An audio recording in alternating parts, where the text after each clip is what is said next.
The past in the beginning, he was always present. And I remember he See, almost had it that he used to add there was some group of players. That was why when Mourinho came the second time he failed because he fell out with the hierarchy. And Transit TV, welcome to Regis Football Show with my man Ogum. We're looking at the last weekend of the EPL for the just past season. Mostly the focus was on relegation threatened teams. There were four in the battle: Leicester City, Leeds United, Southampton, of course, already relegated before that day, this day, and Everton. Well, as we all know, the first position or pretty much all the European places were already taken before the last day of the season. So looking at what happened among those four teams over the weekend, we also mentioned the All Texas Challenge, which is a football tournament that's hosted in Texas, in different cities, depending on which city they choose to host it on.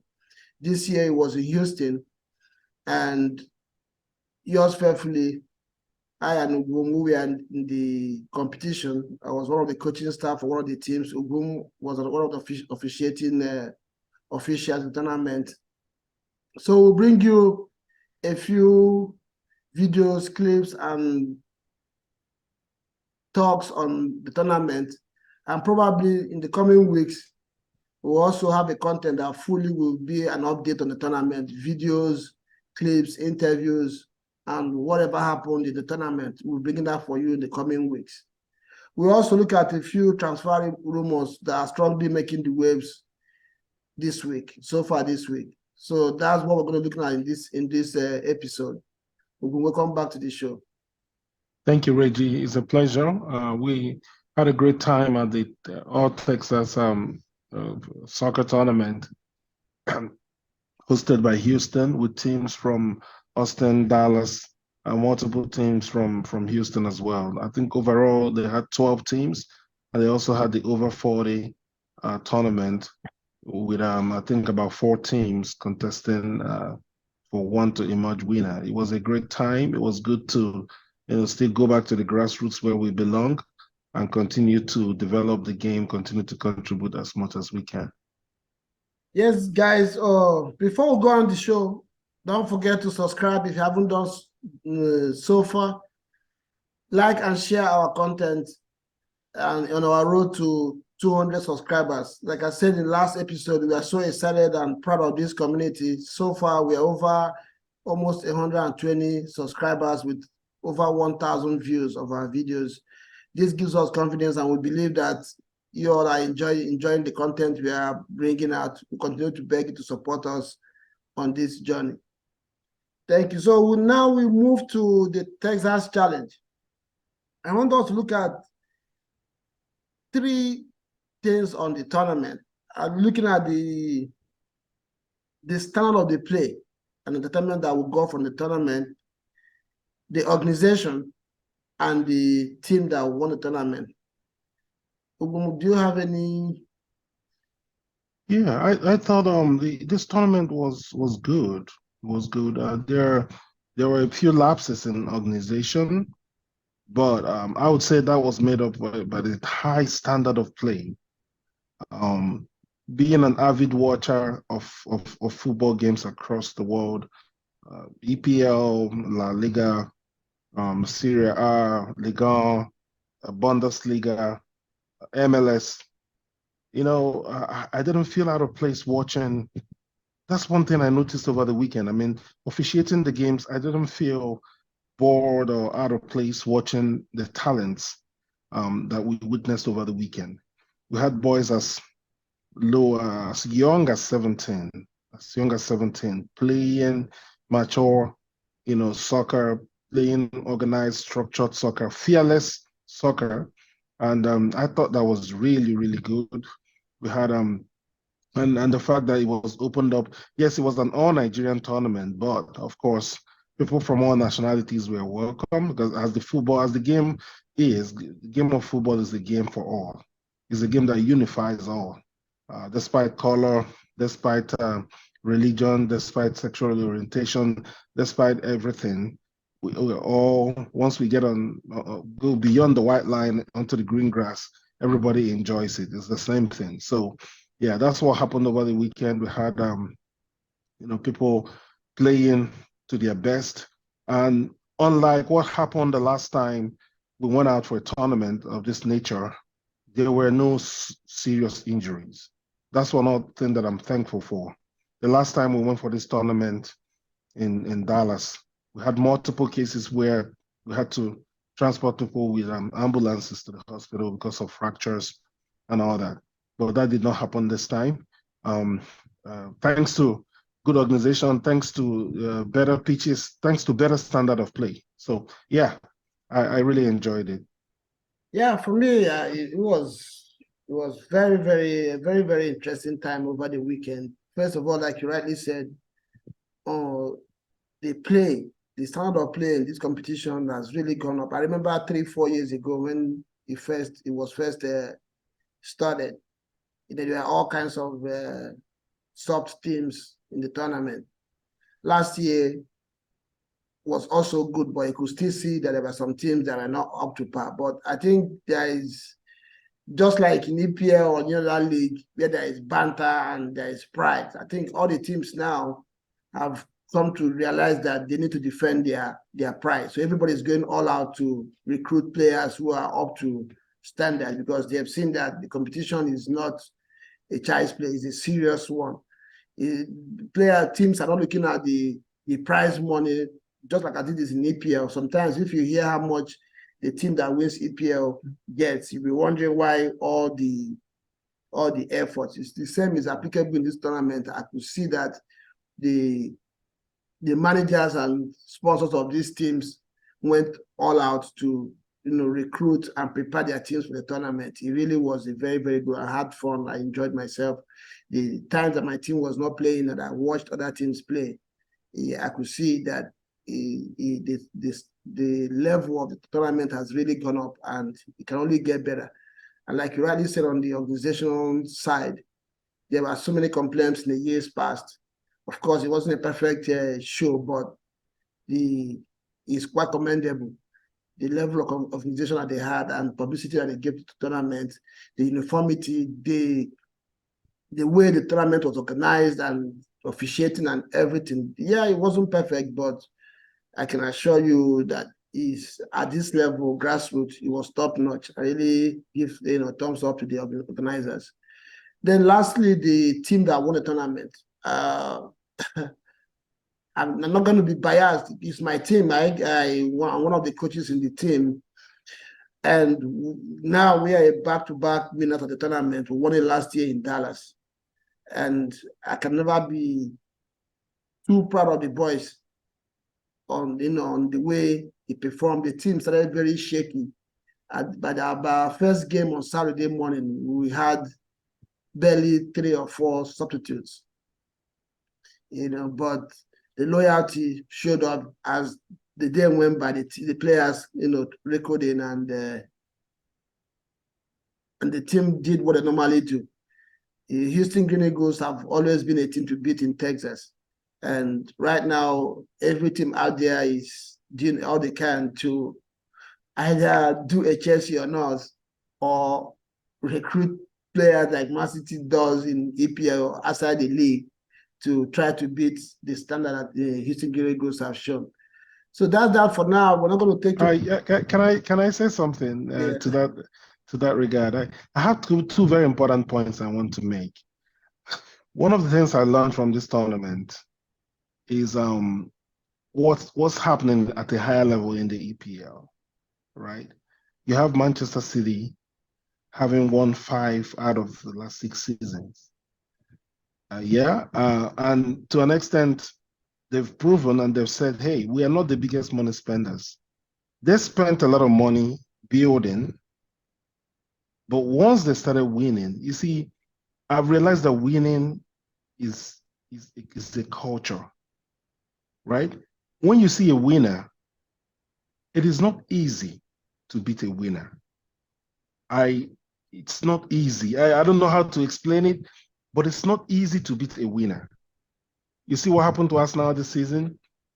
I saw that happen in this tournament, right? I saw a team that I know Houston Green Eagles. I know my man Reggie. I know all the guys that play for Houston Grenagos. And honestly, after watching a couple of other teams in the tournament, I felt the Grenagos had no chance. But what I didn't put into consideration was the fact that they are winners, right? If you've won something, there's a reason you've won something. And people that are winners and serial winners are very hard to dislodge. Look at what happened in the Bundesliga, final day of the season. Borussia Dortmund had every opportunity to win the Bundesliga, yet Bayern, that had won it 10 previous times, managed for somehow, some way to win it again, right? So until any of the other teams in Houston, until they manage to get their hands on that trophy, then they have a prayer. What it was, I watched the final, and I was like, man, Green Eagles are actually winners, and that's how it is, right? So that's my number one point. The other point is, just calling on. We don't know who's going to watch this video. If you're linked to any MLS club site, you're linked to any of the lower division club sites here in the United States, Europe, anywhere else. Please stay in touch with us if you want to get more information about this tournament. Send us an email. Buzz us. We'll give you more information. Trust me, you will find excellent, talented young players in this tournament. We want future tournaments to have scouts, to have agents, to have representatives of clubs come and watch, these talented boys. I have boys from Gambia, Mexico, Colombia, United States, Nigeria. You had players from all over the world, even Asians participating in this tournament. So please, there's an opportunity for you to discover talents in future editions. Just contact us. We'll give you the information. Yeah, nice one. Thank you, Ugo, for that comment right there. We'll still do more. We'll do an episode entirely focused on the tournament. We'll bring you clips, videos, pictures, and link to the organizers and all the information that will be needed to understand and get fed on what you need to know about the tournament. That will be coming up in the coming weeks.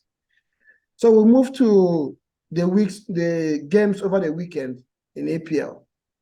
And we had our predictions for certain games. Arsenal at home to Wolves.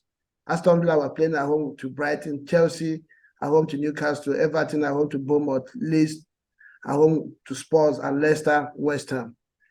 Arsenal, Wolves. Yeah, I think both of us got that one correct. We said Arsenal was going to win the game, like I said in the episode as well. Arsenal has a history of winning all most of their last season games, especially at home. I can't remember Arsenal losing any home game the last day of the season. You said the same thing as well. Aston Villa, we knew was going to be tight. Aston Villa against Brighton. If you remember, I said that Aston Villa was going to win that game. I think he called it a draw. You did. And I said I knew. One of my reasons was, of course, we discussed Emery factor. But for the fact that Brighton's position in Europe was already solidified, and in the last 4 or 5 weeks, they've been having what I call bipolar performance. So I wasn't sure they were going to have a grip on that one, and it panned out that way. Chelsea, Newcastle. Anytime Chelsea comes up, you take a deep breath. I wasn't surprised that, notwithstanding Newcastle, we are not going to be very motivated in that one. Still, Chelsea didn't manage to win. That one ended 1-1. Again, Chelsea won, Newcastle won. I'm talking about, I don't know whether, I guess with time and more shows, we'll talk more about Chelsea, but I'm seeing some good signs so far. Within Monday or Sunday that they announced Pochettino, and now I've seen some solid signs from Chelsea that they know what they need to do. I think they've started doing it. They've gotten rid of 3 players already. Well, we'll get to that. Yeah, by next week we will have what we call the fan fiesta, where we're going to discuss these teams in depth. We're going to have other fans from these clubs: Chelsea, Manchester United, Arsenal, Real Madrid, or Liverpool, Bayern Munich, we're going to be having that episode next week on 11th. So watch out for that video. We're going to have a full discussion on these teams and the performance this season, what they need to do, the transfer window that is coming, that is already open, and stuff like that. Then we also talked about Leeds United are home to Spurs. That one, I think I said was going to be a draw, but Spurs didn't do their Spurs thing in that game. They won. Everton narrowly beat Bournemouth 1-0 as we correctly predicted. I said, for me, I can't remember what the prediction was, but I know I said Bournemouth are safe in the league, so they're not going to be that motivated. Everton needed the 3 points to stay up in the league, and I knew that the way Bournemouth plays is what Everton likes to play against. They like to play against teams. Sunrise teams like to play against teams that put the ball on the floor. They know how to defend against such teams, and I knew they were going to get results on this one, and they did. Leicester won against West Ham as I expected, because I know West Ham are in the finals. They're not going to take that game very seriously. They're also safe in the division, and they panned out that way. Unfortunately, that wasn't enough to keep them in the league, because Everton won. Yeah. So the relegation for this season in EPL, we have Leicester, Leeds United, and Southampton. So these three teams are going to the championship. Unfortunately, in EPL, we're going to lose players like Iheanacho, Ndidi, Madison. They're all Jens Tillemans. They are James all Madison. And I mean, I don't think the EPL is going to lose them. I think those guys are all going to find clubs. Yeah, but in the EPL or out. Yeah, but in the past, we have seen these things happen, and some teams go to relegation with their teams and come back. So because I can always say there are issues with contracts. It's easy to say you want to leave, but if your team want to keep you and they can't find the right offer, you're under contract to stay. So let's watch and see what happens in the coming weeks. But like you rightly said, we have enough talent to find an agreement with a team in EPL or other leagues in Europe. Yeah, one special thing happened. I would like call it special, or would I say is unique. That happened this year. Hasn't happened in a long time. All the three promoted teams from the championship stayed in the division with an entirely new three going down. Yes. Right. And of all the three, of the three that got relegated last year, only one, Burnley, is coming up. So, hey, you see, they said the championship is the most difficult league in the world. I think Leicester, Leicester and the likes of Leicester and Leeds and Southampton really need to be careful. I was telling somebody about Leicester, and I was reflecting about what has happened to Leicester in the last 2-3 years, and it taught me a lesson that when they tell you that some clubs have history or have a structure, yes, or it's an institution, yes, there's it's a very serious ingredient to be successful in this business. Why do I say that? If you cast your mind back, since Leicester lost their owner, they've not been the same Leicester. They've had the same players, but yet they can't just perform because it was all about that man. Yes. And that's what we're seeing in Chelsea as well. Abramovich came in with his whatever he did, like it or hate it, it was working for Chelsea. Since I know it wasn't just him leaving, with all that happened with Chelsea, they are finding it difficult to find their feet on the ground. But Abramovich was a special owner. Special owner in the sense that the man had the balance between the man only showed up when things were bad, and he will show up and fire the manager. Once he fires the manager, you don't see him anymore. You just see him attend games. He doesn't interfere, So the man works with people and only shows up when he needed to show up, or only showed up when he needed to show up. if you study very well, he had Martina, the lady there. He had Michael Emenalo that was there then. He had a structure that people that he trusted to manage the team, and he never interfered unless he needed to interfere. No, Right? that was probably in the later years. In the past, in the beginning, he was always present. And I remember rumors had it that he used to add, there was some group of players. That was why when Mourinho came the second time he failed, because he fell out with the hierarchy. And it was after that Mourinho second sacking that Abramovich kind of redefined his role in the team, because he used to talk to players before hiring or firing any coach. So that's why you always have seen in Chelsea that players down tools on coaches, because they know they could reach the owner. So after Mourinho's second coming, I think that was when he stopped, having a direct interaction with the players. That used to happen before. So I think Chelsea, like you rightly said, they had gone past that stage before he left. Now the new owner probably try to do that again and see where he landed them. So what I'm trying to say in essence is, I think clubs need to, new club owners need to understand how to run the business. Yes. You need to start to look at longevity, have a culture, instill it into the system, and let the system run itself. Everybody knows how Liverpool operates.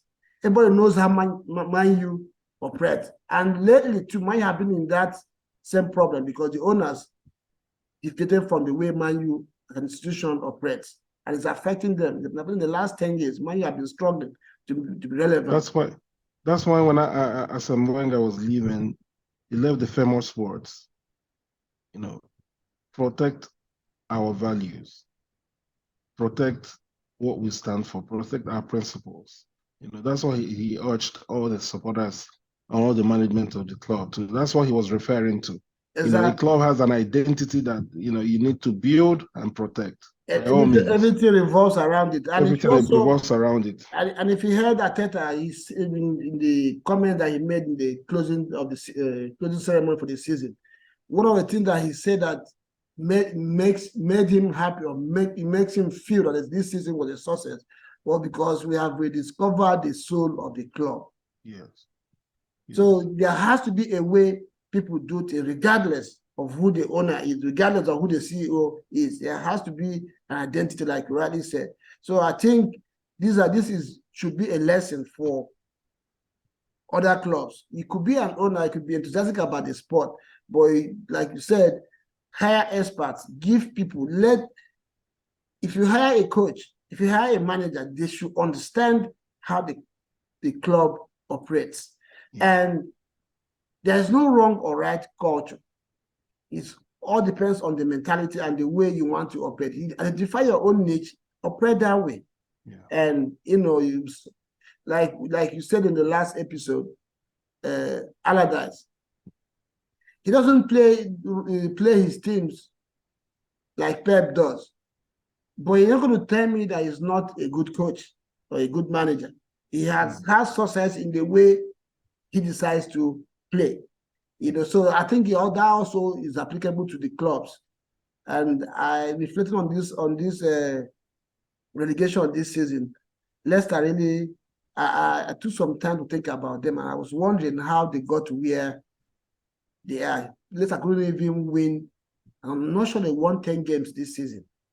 They couldn't just win.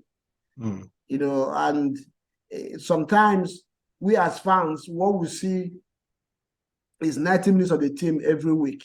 And based on that, we make all kinds of comments and, say what we think. But there's a lot that goes in before the 90 minutes that we see.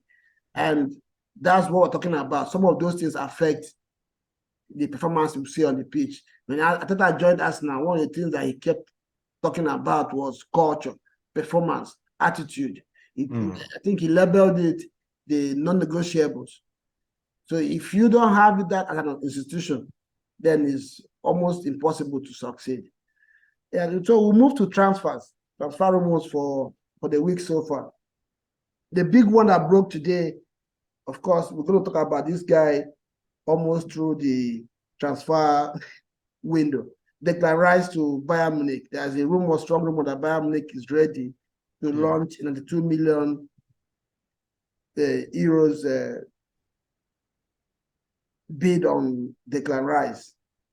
Manchester United as well are entering into the race. We all know that the news is added that Arsenal has done a lot of work into getting Declan Rice to the Emirates by next season. What do you think about this Bayern Munich news? I'm not surprised by it. Thomas Tuchel has been in the EPL and seen, has had a closer look at English players, and I'm sure he's seen the quality that Declan Rice has. The young man is, pretty much he has the world at his feet presently. He's an excellent player, full of energy, level-headed, doesn't have go through injuries quite a lot. He's always there, ever present. So I think that Tuchel must have noticed it and now wants him to. And I think there's no way that he goes, he will not succeed. If he goes to Bayern, he's going to play. He's going to play really well. So that's why it's important for me as an Arsenal fan. I've always wanted Declan Rice, and I'm glad that Arsenal, I think, they started making their moves before any other club. Hopefully, when it comes to, I think it may end up being a bidding war. I hope they are ready for it because if Bayern are in the picture, Bayern are not notorious big spenders. They may not be ready to fork out more than 90 million euro or pounds to buy Declan Rice, but they have that allure of being serial winners and serial champions. On the other hand, Declan Rice is a core English boy. I don't see him leaving the English league if the teams in England want him. If they don't want him, it's a different ball game.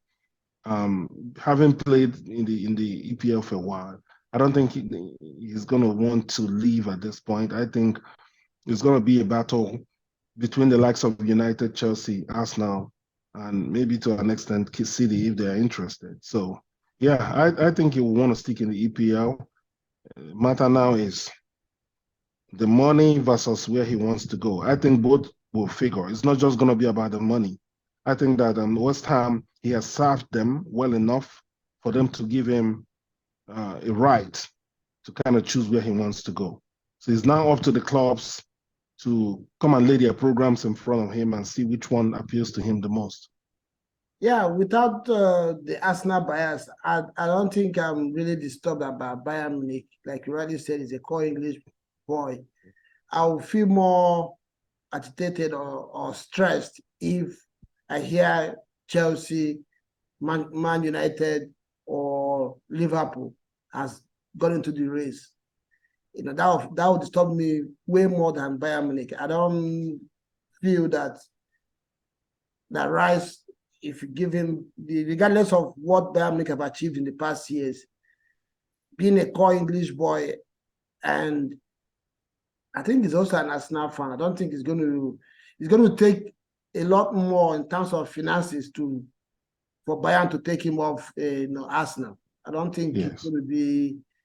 But it's interesting that they have got into the race, and though we don't even know if it's official, it probably could still be a rumor out there. Sometimes these clubs peddle these rumors to initiate a bidding war or increase the value of their players by having some of these rumors and news out there in the air. So I don't think that will be the case in this one. The next player is Caicedo, though this is another one that's going to be recurring throughout the summer. I hear Chelsea has gone seriously into that one. Do you think there is any substance to that rumor? Of Chelsea going after Caicedo? Yes. A possibility of him signing for Chelsea. I think there's a possibility because, we know Chelsea. Chelsea goes after everyone. But I think I hear stronger rumors about Ugarte. Yeah, I'm going to get to that one. Than Caicedo. So I don't see how Chelsea will buy Ugarte and buy Caicedo at the same time with all the midfielders that they already have, likes of Ngolo Kante, Kovacic, and all that. Though they plan to get rid of quite a few, but I don't know. Maybe they want to buy everyone they want to buy first before they get rid of everyone. Yeah, but Whatever strategy that works for them. yeah, know their mentality. Anybody, their opposition is signing. They try to get the person to neutralize the powers of. That has always been part of their strategy. So I won't be surprised if they're going for him and going for Ugarte. Yeah, for Ugarte, the news have it today that Chelsea is also suggesting a player plus cash negotiation to get the player, and they're really going fully in for him. So we'll look and see how that one pans out. But the most interesting one that came out today is the news that PSG is interested in signing the Arsenal captain, Martin Odegaard. Oh, what's your take on that one? No chance. No chance. Nobody's taking my captain.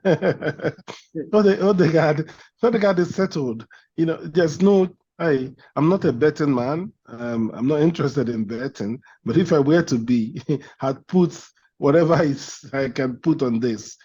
Odegaard isn't going anywhere anytime soon. You can see from his body language, you can see from the way he acts and comports himself that he is in the center. He's not just in the center. He is the center of the Arsenal project, and he's not going anywhere. I mean, I was looking at candidates. Even I was thinking about Declan Rice. If Arsenal are able to land Declan Rice, he's a prime captain candidate, but he's just going to have to play. He's not going to, nobody's taking that captain's band from Odegaard anytime soon. And so, yeah, it's a non-starter as far as I'm concerned. Yeah, for me as well. I don't even know how anybody can conceive that kind of idea to try to get the ball, except you're going to come with maybe 300 million pounds bid. Then Arsenal can think about. I don't think that anybody, Odegaard, like you said, this boy is just an embodiment of what Arsenal represents right now. He represents what Arteta is trying to instill in the club. Yes. Sometimes when I listen to him speak, you almost think that he lives in the same house with Arteta. He's so intelligent, he's smart, his temperament is always stable. Win or lose, he speaks the right words, comports himself very well on the pitch, and he delivers, and he doesn't just do all these other things aside of football. On the pitch as well, everything that Arsenal did this season that is good, 85% went through him. Yeah. He scored goals. I think he has the highest goal scored by any midfielder in the major leagues in Europe. Odegaard is Arsenal's top scorer. I mean, it's unbelievable. Exactly. So this is a player that barely scored 5 goals last season. Yeah. So I don't think I'm looking at him, the person that he is, like we have mentioned. With due respect to PSG, the chaotic nature of the PSG dressing room, I don't think is where he will want to walk into after he has survived Real Madrid. Yes. And get into Arsenal. So I don't see any chance in this one. I think that's it for today's show. Before we go, don't forget, guys, to subscribe to the channel and share and like the link. We are enjoying having you. The community is growing. Every time we drop a video, the community is growing. The viewership is growing. We are excited and we're happy. And we are proud of you guys. And we know that you also are proud of us. So stay tuned to the channel. Like we said, coming up will be the Fan Fiesta next week after the Champions League finals. We'll be getting together with fans of different clubs to discuss this past season, discuss the transfer window that just opened up, possibilities of different players going to different clubs. We'll also discuss how we'll see the teams prepare for next season and how we think or we expect the season for coming up season next season to pan out. So that's going to be a very loaded one. We're going to have a lot of guests on the show, probably if you can get 2 or 3 from different clubs. We're going to have some serious debates, some insightful conversations, and we'll ask you to stay tuned in the channel and watch out for that episode. And at the same time as well, if you're interested in grassroots football, you're also going to drop the content on the just concluded the Texas Challenge that had on show like we said earlier, fantastic talent, very young and good energetic football players.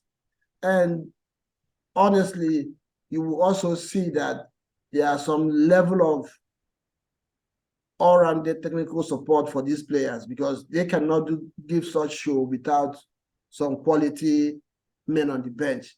So look out for that, and it will be dropping some. Yeah, my final word, please. Let's subscribe. Can we try and get this channel 1,000 subscribers, please, by the end of June? We're getting into start the beginning of June this week. Please, by the end of June, we would like to have 1,000 subscribers, and we have cause to celebrate. So please, if you haven't subscribed, do so immediately, and please get your friends and your enemies to subscribe as well. Let's just keep the ball rolling and keep having fun.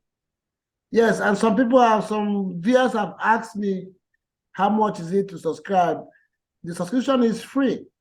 We don't have any, we've not started doing our community subscription yet that costs you or donation. We're not asking for donations at this moment. We just need subscribers to the channel. We just need you to continue to view our video, enjoy it. And also in the comment section, get in there, tell us what you feel about any episode or any topic, or come up with any topic you want or any issue you want to talk about in the show. We are open to that. So don't feel free to get in the comment section and let us know what you think about the show, or what we should do better, or what we're not doing good, what we're not happy about. Your position, your opinion on the topics that are discussed. We also want to hear them, we want to read them, we want to see them.